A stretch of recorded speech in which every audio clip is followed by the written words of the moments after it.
Hello everybody, welcome to a new video, JMSpeedshop. So in this video I'm going to do the first real drive and change some little settings and try some things out, make a sound clip because I want to do something about the exhaust sound. Yeah, and show you a little bit of all the features. So last week I did the last period check. That's in Holland for an oldtimer every 2 years, so it's good, so I can now drive it fully legal on the road on its own plates. So yeah, that's very good. So the engine swap is legal now in the Netherlands, so it's registered also as a 5-liter V8, almost a 5-liter V8, and on paper in this W124, so that's very nice to have because all the work I put into it is now also yeah, legal. Otherwise you put the money in a bucket of steel, and if it's not worth anything, then in the Netherlands it just works like that. You have to get it all checked, and I think it's good in certain points. And yeah, this was the easiest engine swap I've been to. Checkpoint like it's in Holland, it's called the RDW. That's maybe also because I know what I need to do to get it all checked correctly, so like sound checks and that sort of things, and it was all good. So it's a really quiet car now. It's just they measured me at 87 decibels at 3500 RPMs, so that's very quiet. So when I could have 95, that's legal for a car from this age. So yeah, very pleased with it. So for the rest, the car drives very good. The only thing is what I need to connect is the fuel gauge for the tank, but I have a virtual fuel gauge. I think I mentioned it in the video before, and I'm going to look if it's a little bit in the range because I've got very big injectors, 1100 cc's. So there's a possibility that they in the low range that they are not that accurate.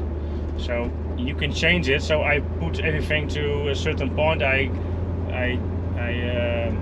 know the kilometers on the odometer where I put fuel in the car, and the next time I'm going to put fuel in the car, I know how much distance, and I can check if the tank is also a little bit giving a real value. So we will see. So for the rest, yeah, it drives very good. I will show you the dashboard in a few seconds, how it looks.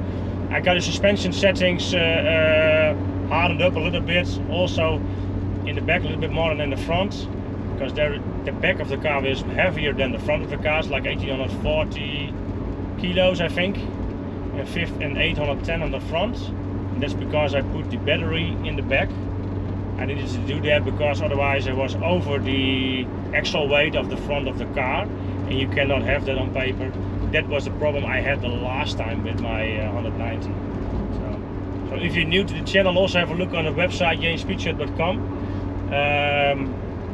Also from the 190 V12 build, and this build is also fully documented also on my website in the playlist, so have a look over there. So I will drive to a location, then I can show you a little bit around the car, and yeah, let's have a look from there. Oh, let's go. So for now I got the car dropped down to the lowest level, so it cannot go lower like this because of the rear axle, because I first have to do the wide body on it. So in the front it can go lower, but that will be later when I have also in the back more room. So there will be of course the 500e wide body will on it, and then it can drop lower. So it can go lower, but this is the lowest setting that I can put it on now. I don't really see this as a driving setting. I will just show you in a minute when I started the car and put it to the highest level how fast this will go up. And it will go up in the back more than in the front, but that's also because the traveling distance in the rear shocks are more than in the front. I think the front is like 9 centimeters in total, and the back can go like 15 centimeters, so that's a lot. So in the back I have just one exhaust tip, so I will do the same tip on the other side, so like mirroring it. So I have two sides, and then I will have a valve on this side. So that's the next thing what I'm going to do, try to bypass this muffler and have a look if we get a little bit more V8 sound out of it. But with the setting I have now, it's straight through dampers, and so for like a sleeper on the, if you're cruising on the highway, this is just perfect because it's pretty quiet. So it's not that bad like this.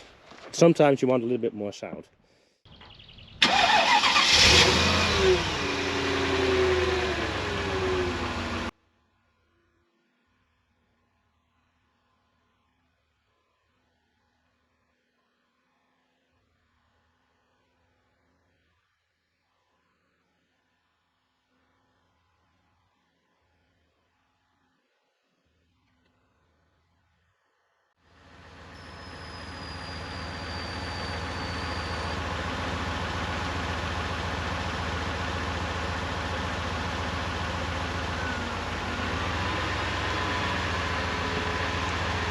So you now can see the suspension dropping a little bit to ride height level. It was on the lowest and then on the highest, and it's now going back to ride height level. That's because of the suspension. If you drive, then it will go to the right setting. So works pretty good.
So sound is a little bit soft.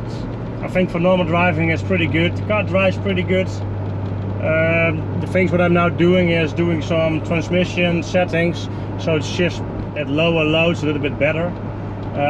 What I also changed is in the beginning I needed to start like 3 or 4 seconds before the cam signal was synchronized, because there is only one toot on the complete gear, so it takes 2 revolutions before it sees it, and then sees it again before it knows, oh yeah, here is where I am. So I changed that. Now it starts a little bit faster. There is also, I made a table now for when I started up, also when it's cold and warm, it shoots through to 2000 RPMs. I think that's a little bit too high, so I'm playing a little bit with that when starting up the car, so it will not overshoot when you start it up. For example, when it's cold and all the oil is in the bottom of the engine, you don't want to have straight away that much RPMs in it. It's not that good for the cam gear. I have for the cams, because there's no oil in it. Yeah, that's just my opinion. I think I just don't want it that high. Some AMG cars from factory, they rev a little bit high when you start them up, and then you get certain sound. Some people like it very much.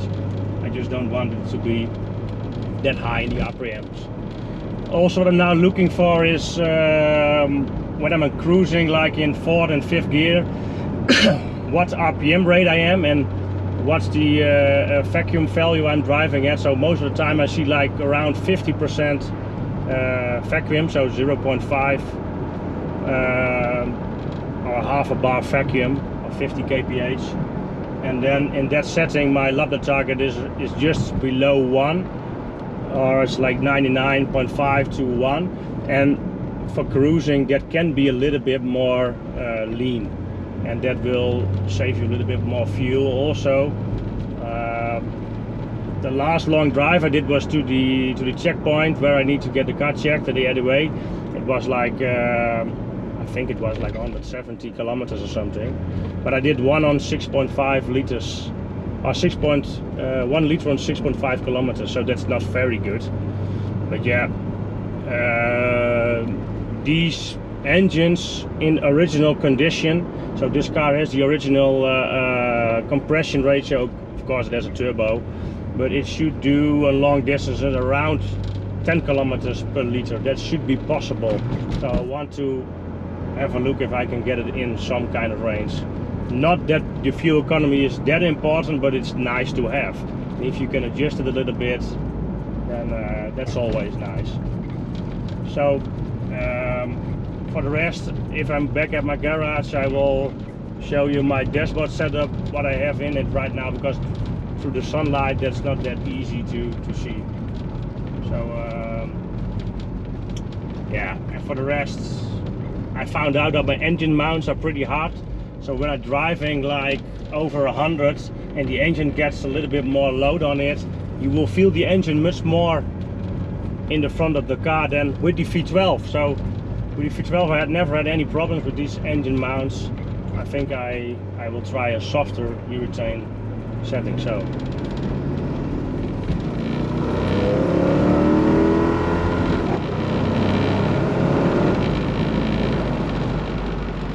I don't know if you can hear the turbo sound on the video, but it is there a lot. Yeah, I really like that. So for example, I have a look if I can now do it a little bit on semi-load. So keep it around 100 kph, and then you can really hear the whistle of the turbo. Like now, it is really there. It's in the car. I hope you can hear it also in the video. When I go off the throttle, the sound is just amazing. That's really what you want with a turbo car. I really like it. So when I'm back to the garage, I will show you the rest of the settings. So at this point, this is my dash setup. Everything's working. This is my virtual fuel tank. This is the kilometers I drove, coolant temperature, map value. So this is the intake manifold pressure, oil pressure, oil temperature, fuel pressure, fuel temperature, battery, and lambda targets. And what I'm now going to do is the next thing is going to drive and then registrate in, for example, if I'm cruising like in fifth gear or fourth gear, like 50 kilometers, 50, 60, 70 and 80, and then up, I will try to drive those speeds for like 30 seconds, and then I do a log it in the ECU, and then I can see where I'm at, and I can change those parameters to a little bit more leaner, so the target will go like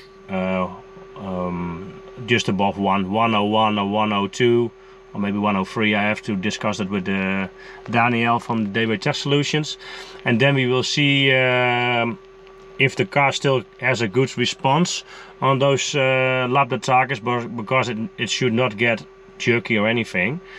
I wanted to drive just good, but with the best result. So that's what I'm going to try. The next thing is, so later on I will, if I got all the body kit on, I will make a wider or a more video that I can explain everything about the suspension setup. But it works pretty flawless like this, but to get it fully functioning I need to get the body kit on, and I can drop it completely down. But it works pretty good. The only thing I have to do is in the back, if I go over a speed bump that we have a lot here in Holland, those shitty things, then the rear wheels will hit the wheel arch. So I have to firm it up a little bit more in the back, but in the sport setting it's perfect. So the next video that I will make will be about the muffler in the back, so I can bypass it. So, hope you like this update about the S124 V8 Turbo. Finally driving with a nice white body kit that will be on there soon. So next into the winter, I want to drive this car this summer, so that's my plan for the most thing, and get it all dialed in correctly. And with a little bit of luck I can go this month on a dyno to get the tune on 95 octane, so it's E10 here in the Netherlands. So that will be then the base tune, and we will see what kind of values it will push. And yeah, we go from there. So before I want to go on a dyno, I want to do the exhaust, so the rear muffler bypass, maybe remove the mid muffler. Depends on what sound it will create and what I like. Also want to do is do the intake from the turbo to the inlet manifold. Want to get the pipes off and put pressure on it to make sure I have no leaks in the intake system. Just to be sure before you go on the dyno and you loosen a lot of air. So for the rest, it drives very good. I don't lose any oil or fluids, so it's just perfect. So yeah, just going to enjoy it. And on the way, I'm going to fix everything that I need to fix. So thanks for watching. And if you're new to the channel, have a look on JMSpeedshop.com. Also, if you're not new to the channel, have a look over there. And in the right corner for you, you can see my logo. You can click on it and see all the other videos about this project. If there are any questions or suggestions, please let me know. And thanks for watching. Bye bye.